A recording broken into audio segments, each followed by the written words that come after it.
নমস্কাৰ, পুনৰ আপোনালোকক স্বাগতম জনাইছোঁ আলোচনাৰ মাজলৈকে। আমি যোৱা কেইটা খণ্ডত আমি আলোচনা কৰিছিলোঁ সমবায় সমিতি এখনে কেনেধৰণে কাম কৰিব, কি ধৰণে গঠন হ'ব আৰু কি ধৰণে পৰিচালনা হ'ব। এই আটাইখিনি কথা আমি আলোচনা কৰোঁতে দুটামান কথা আমি লক্ষ্য কৰিছিলোঁ। সেইটো হৈছে কি যে যিখিনি মানুহে বা যিসকল ব্যক্তিয়ে এই অনুষ্ঠানটো গঠন কৰিব, সেইসকল ব্যক্তিয়ে স্বেচ্ছাই অনুষ্ঠানটো গঠন কৰিব, ভলুণ্টাৰীলি গঠন কৰিব। আৰু সেই মানুহখিনিয়ে প্ৰথম এটা কাম কৰিব, সেইটো হৈছে কি তেওঁলোকে নিজৰ মাজতে সঞ্চয় আৰম্ভ কৰিব। এইটো এটা ৰেগুলাৰ বেচিছত হ'ব লাগিব। সঞ্চয়টো যদি ৰেগুলাৰ বেচিছত নহয়, সমবায় সমিতি এখনৰ মূল সমস্যাটো হ'ল কি যে যেতিয়া আমি কাৰোবাৰ পৰা আমি বিচাৰিম, ধৰি লৈছোঁ ঋণ বিচাৰিম বা আৰ্থিক অনুদান বিচাৰিম, তেতিয়া কিন্তু আপুনি প্ৰথমতে চাব লাগিব যে মই এই অনুষ্ঠানটো যে গঢ় দিছোঁ, এই অনুষ্ঠানটো কিমানখিনি সেই মানে সুবিধাখিনি পাবৰ কাৰণে ইলিজিবল হয় নে নহয়। গতিকে সেই ইলিজিবিলিটি হ'বৰ কাৰণে, ইলিজিবিলিটি ক্ৰাইটেৰিয়া ফুলফিল কৰিবৰ কাৰণে আমি যদি এটা নিৰ্দিষ্ট সময়ৰ কাৰণে আমাৰ সঞ্চয়ৰ ব্যৱস্থাটো আৰম্ভ কৰোঁ, সঞ্চয় কৰা আৰম্ভ কৰোঁ, তেতিয়া দেখিব যে সঞ্চয়খিনিয়ে লাহে লাহে আপোনাক এটা মূলধনৰ ব্যৱস্থা কৰি দিব বা মূলধন গঠন কৰি দিব। তাৰমানে আপুনি যেতিয়া এটা ধৰক এবছৰ, দুবছৰ বা 3 বছৰৰ কাৰণে এটা সঞ্চয় কৰি গৈ থাকিব, তেতিয়া সেই সঞ্চয়টো কৰি গৈ থাকোঁতে আপোনাৰ এটা বস্তু তাৰ পৰা স্পষ্ট হৈ উঠিলে, সেইটো হৈছে কি যে আপুনি কণ্টিনিউইটি আছে। তাৰমানে আপুনি যিখিনি ফিনেন্সিয়েল এক্টিভিটি কৰিছে, সেই ফিনেন্সিয়েল এক্টিভিটিটো ষ্টপ হৈ যোৱা নাই।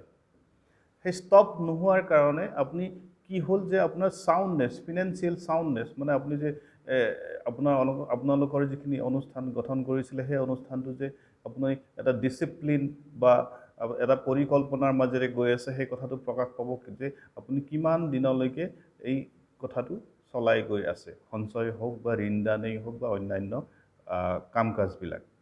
গতিকে এইখিনি কথা যেতিয়া আপুনি বিবেচনা কৰিব, তেতিয়া দেখিব যে আপোনালোকৰ অনুষ্ঠানটোৱে এবছৰ বা দুবছৰৰ কাৰণে সঞ্চয় কৰি তাৰ ভিতৰত 10জন বা 12জন বা 20জন অংশীদাৰৰ মাজত যিসকলৰ প্ৰয়োজনৰ প্ৰাধান্য আছিলে, সেই প্ৰয়োজনৰ প্ৰাধান্যৰ ওপৰত ভিত্তি কৰি আপোনালোকে ঋণদান কৰাৰ পিছত, ঋণ প্ৰদান কৰাৰ পিছত সেই মানুহখিনিয়ে, সেই অংশীদাৰসকলে বা সেই সদস্যসকলে যেতিয়া ভালকৈ কাৰ্যদক্ষতা দেখুৱাব পাৰিছে বা উপাৰ্জন কৰিব পাৰিছে, তেতিয়া লাহে লাহে আপোনাৰ ক্ৰেডিবিলিটিটো বাঢ়ি গৈ থাকিব।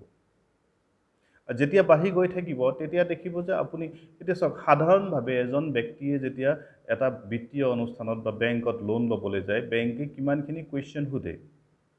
কেনেকুৱা ধৰণৰ কুৱেশ্যন সোধে যে আপুনি কি কাম কৰে, কিমান উপাৰ্জন কৰে, আৰু বৰ্তমানৰ আপোনাৰ ফিনেন্সিয়েল ষ্টেটাছ কি, বা বেংকৰ লগত আপোনাৰ যোগাযোগ কেনেকুৱা ধৰণৰ চলি আছে। যোগাযোগ মানে মই বেংকত মোৰ একাউণ্ট আছেনে নাই, মই বেংকত সঞ্চয় কৰোঁ নে নকৰোঁ, মই বেংকত যদি আৰু কোনোবা এটা বেংকৰ পৰা ঋণ লৈছোঁ, সেই ঋণটো মই আদায় দিছোঁ নে নাই, বা মোৰ বৰ্তমান সময়ত মই কিমানখিনি ইনকাম কৰিছোঁ, ইত্যাদি ইত্যাদি। আৰু এইখিনি কথা যেতিয়া আপুনি কৰিব, তেতিয়া দেখিব যে আপোনাৰ ফিনেন্সিয়েল চাউণ্ডনেছটো প্ৰুভ হ'ব। তাৰমানে আপোনাৰ ইলিজিবিলিটি ক্ৰাইটেৰিয়াৰ ভিতৰত আপুনি আহি যাব। গতিকে এইখিনি কথা কৰাৰ পিছত আমি দেখিম যে আমাৰ অংশীদাৰসকলৰ এটা ধাৰাবাহিকতা থাকিব, যে আমি অংশীদাৰখিনি সদায় প্ৰায় সপ্তাহে এদিন বা পষেকত এদিন বা মাহেকত এদিন আমি লগ লাগি মিটিং কৰিছোঁ। মিটিং কৰি আমাৰ যিখিনি কাম কাজৰ ইভেলুৱেশ্যন বা মূল্যাংকন, সেই মূল্যাংকন কৰিছোঁ। আমি যাক লিডাৰশ্বিপ কৰিছোঁ, লিডাৰ হিচাপে নিয়োগ কৰিছোঁ, সেই বা নিৰ্বাচন কৰিছোঁ বা বাছনি কৰি দিছোঁ, তেওঁলোকে ঠিককৈ কাম কৰিছেনে নাই, ইত্যাদি ইত্যাদি কথাবিলাক আমি যেতিয়া মূল্যাংকন কৰিবলৈ আৰম্ভ কৰিম, তেতিয়া দেখিব যে লাহে লাহে আপোনালোকৰ কাৰ্যদক্ষতা বাঢ়ি গৈ থাকিব। কিন্তু যদি ইয়াৰ ভিতৰত এনেকুৱা ধৰণৰ কথা আহে যে যেতিয়া আমি এখন সভা পাতিছোঁ, মিটিং পাতিছোঁ মূল্যাংকন কৰাৰ কাৰণে, মূল্যাংকনটো বৰ দৰকাৰী কথা। মই মূল্যাংকনটো কথাটো বাৰে বাৰে কিয় কৈছোঁ যে মূল্যাংকন নকৰিলে, কাৰ্যদক্ষতা মূল্যাংকন নকৰিলে, বা আমি কি কাৰ্যাৱলী কৰি আছোঁ, সেই কাৰ্যাৱলীৰ ভিতৰত যদি একো মূল্যাংকন নহয়, তেতিয়াহ'লে সেই কাৰ্যাৱলীৰ আপুনি ইম্প্ৰুভমেণ্টটো নাথাকিব। ইম্প্ৰুভমেণ্টটো কেনেকৈ আহিব? এতিয়া ধৰক মই কৈছোঁ যে মই এটা বস্তু বনাইছোঁ, সেই বস্তুটোক যেতিয়া মই এটা ৰিভিউ কৰিবলৈ যাম, ৰিভিউ মানে যে সেই বস্তুটোৰ কিবা ভাল উপকাৰিতা অপকাৰিতা প্ৰস্পেক্টছ কনষ্ট্ৰেইনছ এইবিলাক কথা যেতিয়া মই বিশ্লেষণ কৰিবলৈ যাম, তেতিয়া প্ৰস্পেক্টছটোও ক'ম আকৌ কনষ্ট্ৰেইনটোও ক'ম যে ইয়াত কি সুবিধা আছে, কি ভাল হৈছে আৰু কি অসুবিধা আছে, সেই দুটা কথাই মই ক'বলৈ যাওঁ। আৰু মূল্যাংকনত এই দুটা কথা খুব দৰকাৰী কথা। যেতিয়া মই মূল্যাংকন কৰিব গৈছোঁ এটা অনুষ্ঠান, তেতিয়া দেখিব যে সেই অনুষ্ঠানটোৰ মই কনষ্ট্ৰেইনছখিনি যদি মই দেখুৱাই নিদিওঁ বা অন্য আমাৰ আলোচনাত যদি সেই কনষ্ট্ৰেইনছখিনি নাহে, যে অসুবিধাখিনি নাহে বা কি কি আখুৱা আছে, সেই আখুৱাখিনি যদি আমি উলিয়াব নোৱাৰোঁ, তেতিয়াহ'লে আমাৰ ভৱিষ্যতে যিখিনি আমি আৰু কাম কৰি গৈ থাকিম, সেই কামখিনি কিন্তু আমাৰ বেছি ভাল নহ'বগৈ। তাৰমানে কথাটো এনেকুৱা ধৰণৰ যে মই বনাইছোঁ, মই যি জানো তাকেই বনাইছোঁ, মই যি ভাল দেখিছোঁ তাকেই কৰিছোঁ, আৰু আপুনি কি ভাল দেখিছে সেইটোক লৈ মই গুৰুত্ব দিয়া হোৱা নাই, বা আপোনাৰ সেই বস্তুটোৰ প্ৰতি উপযোগিতা আছেনে নাই, যে আপুনি বনোৱা বস্তুটো বা মই বনোৱা বস্তুটো কাৰোবাৰ উপযোগিতাৰ ওপৰত ভিত্তি কৰি হয়নে নহয়। উপযোগিতা মানে ধৰিব পাৰিছেনে, প্ৰয়োজন। মানে মই সেই বস্তুটো বনাইছোঁ, এটা বস্তু মই বনাইছোঁ, বনাই আপোনাৰ ওচৰত বিক্ৰী কৰিবলৈ গৈছে, বিক্ৰী কৰিবলৈ যাওঁতে আপুনি প্ৰথমতে কি চাব যে সেই বস্তুটোৱে আপোনাক কিবা উপকাৰ কৰিব নে নকৰে, বা সেই বস্তুটোৱে আপোনাক কিবা ছেটিছফেকশ্যন দিব নে নিদিয়ে। গতিকে যদি কোনো ধৰণৰ ছেটিছফেকশ্যন নিদিয়ে, তাৰমানে আপুনি সেই বস্তুটোত যি গুণাগুণ প্ৰদান কৰিব লাগিছিল সেই গুণাগুণখিনি আচলতে নাই।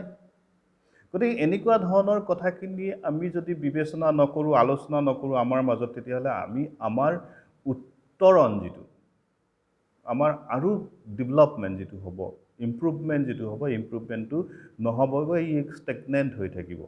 গতিকে সেইটো কাৰণে পাৰিলে আমি বিভিন্ন সময়ত বা এটা সময়ৰ অন্তৰালে আমি মূল্যাংকনৰ কাৰণে হ'লেও কিছু সভা পাতি, মিটিং পাতি আমাৰ নিজৰ কাম কাজবিলাক আমি মূল্যাংকন কৰি থাকিব লাগিব।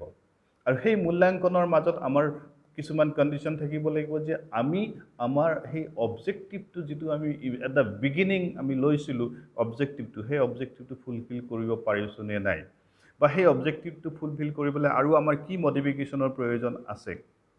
গতিকে এই কথাখিনি আমি অকণমান হ'লেও চকু দিব লাগিব। গতিকে যিটো আপুনি আত্মসহায়ক গোট বা সমবায় সমিতি গঠন কৰিছে, তাত যদি এটা